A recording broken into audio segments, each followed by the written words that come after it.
Hola, ¿cómo están? Mi nombre es Carlos, el día de hoy vamos a ver historia de México, vamos a estar tocando los temas de reconstrucción nacional, vamos a hablar de los gobiernos que se encargaron de reconstruir el país tras haber terminado la Revolución Mexicana, también vamos a hablar de la época del Maximato y por último del plan sexenal y el cardenismo. ¿De acuerdo? Si llegan a tener alguna duda me la pueden dejar aquí abajo en los comentarios o comunicarse conmigo en mis redes sociales. También les comento que voy a abrir un curso para el próximo examen del UNAM. Por si están interesados, toda la información va a estar en la descripción del video. Vale, vamos a comenzar por hablar de la reconstrucción nacional. Al terminar la Revolución Mexicana, la mayoría de caudillos estaban muertos, esto debido a disputas entre ellos por el poder. Los primeros gobiernos que se establecieron fueron en base a los personajes vivos restantes de la Revolución Mexicana, como el general Álvaro Obregón y el general Plutarco Elías Calles, quienes estarían encargados de reconstruir al país.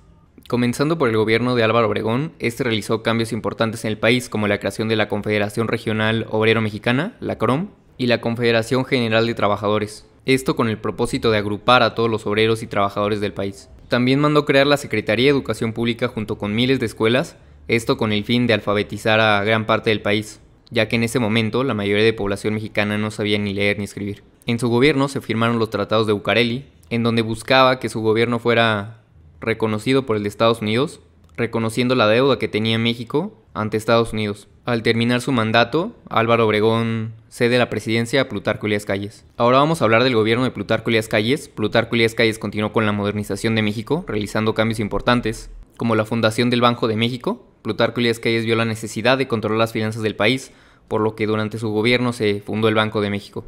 Además, Plutarco Elías Calles funda el Partido Nacional Revolucionario, esto con la intención de concentrar el poder político en un solo organismo. Pero también tuvo problemas.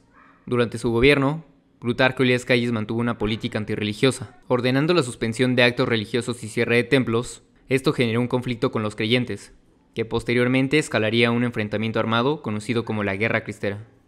Al finalizar el periodo presidencial de Plutarco Elías Calles, Álvaro Obregón buscaría su reelección a la presidencia. Sin embargo, terminaría siendo asesinado antes de ocupar el cargo. Tras la muerte de Álvaro Obregón, Plutarco Elías Calles comenzó a ser apodado como jefe máximo de la revolución. Es ahí cuando comienza la etapa del Maximato. El Maximato fue una etapa en donde Plutarco Elías Calles ejerció el control del país de forma indirecta, manipulando a los presidentes en turno y tomando las decisiones por él mismo. Los presidentes durante el Maximato fueron Emilio Portes Gil, Pascual Ortiz Rubio y Abelardo L. Rodríguez. Ahora vamos a ver algunas acciones que realizaron los presidentes. Emilio Portes Gil, durante su gobierno, le otorgó la autonomía a la Universidad Nacional de México, volviéndola a la UNAM, además de negociar el fin de la Guerra Cristera. En el gobierno de Pascual Ortiz Rubio se promulgó la Ley Federal del Trabajo, y en el gobierno de Abelardo L. Rodríguez se expidió la Ley Federal del Salario Mínimo. Además, se estableció el Plan Sexenal, en donde se ampliaba el periodo presidencial de 4 a 6 años. Todos estos presidentes se consideraron títeres de Plutarco Elías Calles. Ahora vamos a hablar del plan sexenal y el cardenismo. El siguiente personaje en ocupar la presidencia sería el general Lázaro Cárdenas, que a diferencia de sus antecesores, confrontaría a Plutarco Elías Calles expulsándolo del país y poniéndole fin al Maximato. Durante el gobierno de Lázaro Cárdenas se estableció el plan sexenal, por lo que su gobierno tuvo una duración de 6 años. Además, se fortalecieron las masas de obreros y campesinos. Durante su gobierno, se fundó la Confederación de Trabajadores de México, CTM, y la Confederación Nacional de Campesinos, CNC. Además, durante la Guerra Civil Española, Lázaro Cárdenas recibió a miles de exiliados españoles que buscaron refugio en México. Durante el gobierno de Lázaro Cárdenas, el partido PNR, fundado por Plutarco Elías Calles, cambió sus siglas a PRM, Partido de la Revolución Mexicana.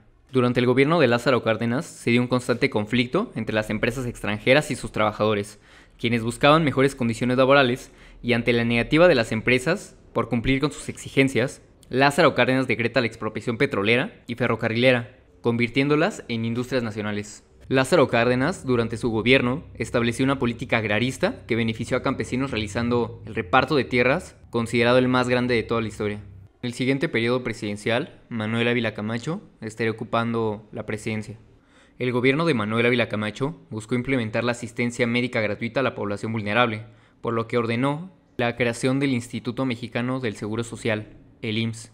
Durante el periodo presidencial de Manuel Ávila Camacho, estalló la Segunda Guerra Mundial, y aunque México se mostró neutral al inicio del conflicto, tras el hundimiento de buques petroleros mexicanos por submarinos alemanes, Manuel Ávila Camacho les declara la guerra a las potencias del eje. Ávila Camacho, durante su gobierno, implementó la política de unidad nacional, donde buscó la colaboración de todo el país para poder enfrentar el conflicto bélico. Además, Ávila Camacho implementó el servicio militar obligatorio y, en apoyo a la Segunda Guerra Mundial, envió al Escuadrón 201 para poder combatir en Europa. Durante este periodo, México vendió materias primas a Estados Unidos como el acero y el petróleo. Además, Estados Unidos permitió la entrada de mexicanos a su territorio para poder trabajar durante un lapso de tiempo. Debido a esto, México experimentaría un gran crecimiento económico, conocido como el Milagro Mexicano. Vale, pues eso sería todo por el día de hoy. Espero que les haya gustado, que hayan aprendido algo. Si llegan a tener alguna duda, me la pueden dejar aquí abajo en los comentarios. Vale, nos vemos. Cuídense.